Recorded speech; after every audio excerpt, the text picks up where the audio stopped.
aucun couple n'est parfait.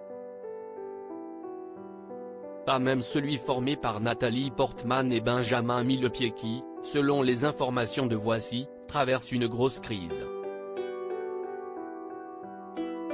La raison ? Le chorégraphe a une liaison avec une autre femme. Dans le show business, l'amour rime rarement avec toujours. Nombreux sont les couples à avoir brillé sur les tapis rouges, mais plus rares sont ceux qui ont duré dans le temps. Certains arrivent tout de même à nous surprendre par leur longévité, comme Nathalie Portman et Benjamin Millepied, qui s'aiment depuis 13 ans maintenant. Rencontrés en 2010 sur le tournage du film culte Black Swan, dans lequel le Français était chorégraphe, ils se sont mariés le 4 août 2012 sur la côte de Big Sur en Californie.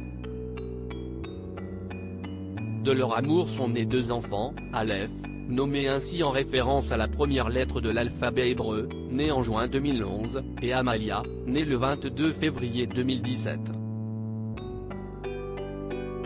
Entre-temps, en octobre 2014, le couple s'est installé dans la capitale française, où Benjamin Millepied a été nommé directeur de la danse de l'Opéra national de Paris, poste auquel il a renoncé 2 ans plus tard. Il mène depuis une existence paisible mais qui, selon nos informations, a été chamboulée il y a quelques mois. La raison ? Le chorégraphe français a entamé une liaison avec une autre femme. Nathalie Portman a découvert la liaison de Benjamin Millepied comme vous le révèle votre magazine Voici, le couple formé par Nathalie Portman et Benjamin Millepied depuis plus d'une décennie traverse une crise profonde. Il y a quelques semaines maintenant, au début du mois de mars, l'interprète de Padmé Amidala dans la saga Star Wars a découvert que son beau danseur de 45 ans lui avait été infidèle. Ce dernier a débuté une idylle secrète avec une jeune Française qui n'est pas inconnue du grand public. Son identité ? C'est à découvrir sans plus tarder dans les colonnes de votre magazine Voici, en kiosque ce vendredi 2 juin.